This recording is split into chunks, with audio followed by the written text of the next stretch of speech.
Hey, what's happening everyone? Jinsula here with a brand new Pokemon Go video. I hope your day is going really well, and let's get right into it. So, a couple of months ago, I talked about this wild area event that Niantic was planning to throw at the end of this year, and it's meant to be in the same vein as Go Fest and Go Tour, in that it's supposed to be a major Pokemon Go event, and this would be the first year that they would be doing it. And of course, at the time that they announced the Wild Area event, they did not give any details for what this event would entail. Until very recently, because Niantic actually posted all of the details for this Wild Area event, and I'm actually really excited about it. I really do think that, for what it's worth, this is going to be a really fun event for anyone who participates during either the live in-person experience or the global event. Yeah, it's going to be a really good time. Now, just like Go Tour and Go Fest, there's going to be a live in-person experience happening within a specific city, and there's also going to be a global event which anyone in the world can enjoy if they purchase the ticket for it. In my personal opinion, the global event is actually going to be worth the ticket price. And the reason why I say that is because all of the content that they're going to be giving us during this event is actually really good. And I really do think that for this event, it's definitely something that you should not miss out on. Now, if you're attending the live in-person event, it's going to be happening over in Japan, and I do think that it's going to be a really fun time for those who actually attend it. I personally will not be going to it because I just have a very filled month in the month of November, and on top of that, I just don't think I have the budget to do international travel outside of everything that I did this year. So yeah, unfortunately I will not be in Japan for the live in-person event, but at the very least I will try to participate for the global event. Let's first talk about the details for this Japan event, because it's going to run very similarly to the other live in-person events that we've had already this year.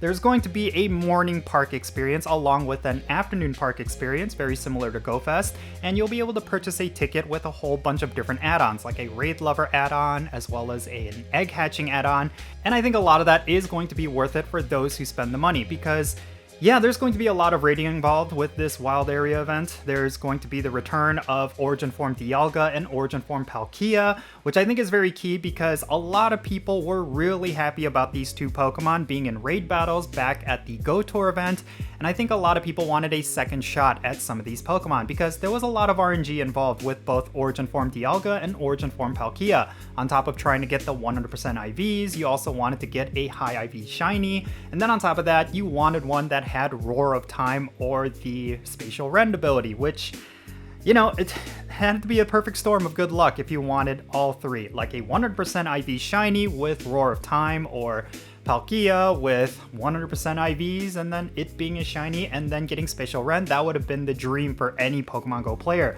Well, thankfully with this Wild Area event, you're going to get a second shot at getting those, because for both the in-person experience as well as the global experience, they are the Pokemon that are going to be in 5-star raids, so that already is very exciting. Now, making its debut during this event is actually going to be a brand new feature which I absolutely did not see coming. It's going to be a new kind of Pokeball called the Safari Ball, and it's going to have a very specific function with this event. And I do think that for them to introduce new items, that's always somewhat exciting. Like, it's not necessarily going to be game breaking, and the fact that it's going to be very specific to this event means that for future live in-person events, they're also going to include this ball to give you some bonus features that are going to make those events feel a lot more special. And I like that. I personally like that. The fact that these Safari Balls exist now in Pokemon Go and they're event specific, that means for the Go Tour event as well as the Go Fest event, if they integrate these new Safari Balls, it's definitely going to add a new level of flavor to those events. But what exactly is the Safari Ball? Well, it's going to be a special Pokeball that's going to give you an increased chance at catching something called Mighty Pokemon. Mighty Pokemon are going to be a new kind of Pokemon that you can encounter, and they're going to be very specific to these events. You might encounter them in the wild after this event ends, but I do think that for what it's worth, this is going to be a great way for them to introduce this new kind of Pokemon specifically with this event. Here's what Niantic says about Mighty Pokemon. They're going to have higher attack, defense, and HP, which leads me to think that they're going to have higher IVs, which I personally like. They're also going to have a higher chance of being XL or XXL, and they're also going to be very difficult to capture. Now, based on everything that I've seen regarding these mighty Pokemon, they're basically going to be pre-evolved Pokemon, and they're going to be really difficult to catch. And the other key thing is that these mighty Pokemon can be shiny, which means for some of those pre-evolved Pokemon, you can get yourself a high IV, XL or XXL, and shiny version of it, which, yeah, that would make a lot of excitement. And previously I talked about there being pleasant surprises within Pokemon Go that Niantic needs to add. This is definitely one of those pleasant surprises. Imagine coming across a mighty Pokemon that is a shiny after this event ends. That's definitely going to create a lot of hype and a lot of really cool moments that the average player could experience. So kudos on Niantic. I really like this idea, and I'm really glad it's now a part of this game.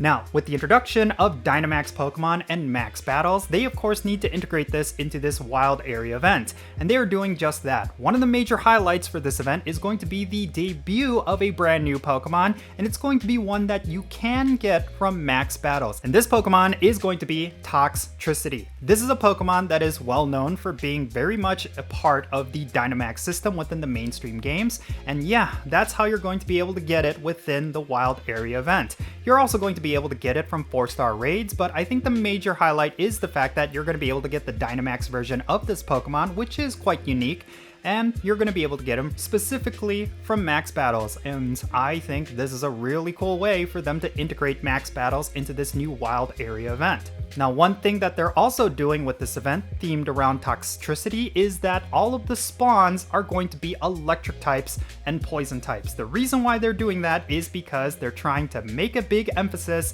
on typing when it comes to this event. So the reason why I feel like this is genius is because if you think about all of the major events that we have in Pokemon Go, specifically the Go Tour event, the Go Fest event, even the Safari Zone events, this event is trying to stand out by putting a huge emphasis on Pokemon types. And I really like that because if you think about the Go Tour event, it's mainly themed around a specific generation of Pokemon. With the Go Tour event, it's all about gameplay mechanics like celebrating raiding and celebrating PvP even, and one year we even had a Go Fest that's themed around Team Go Rocket battles. I really like the idea of them having a third major event that's themed around something different.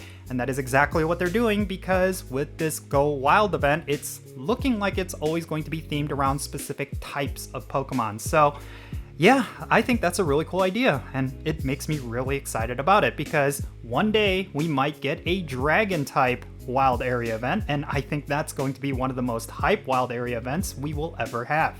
So yeah, in terms of my overall thoughts, this is definitely an event that I'm looking forward to. I think Niantic is onto something here. In spite of all of the negativity that is surrounding Pokemon Go right now, with how the community is feeling, with the gameplay, with all the bugs and glitches, it is pretty welcome that we're getting some good news here, because this wild area event is definitely pretty hype, and I do think that for a lot of people, it's definitely going to generate a lot of excitement around this game, and that is something that Niantic needs.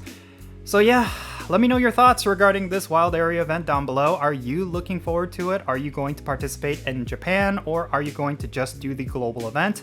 Definitely share what your plans are, because yeah, I think this is going to be something really cool. And if you find this to be completely ridiculous and you feel like Niantic shouldn't be doing this, definitely share your thoughts as well so that we can have a great discussion. But yeah, in any case, that's going to be it for this video. I'm Jinsula. Be safe, have fun, love yourself, and I will catch you in the next one.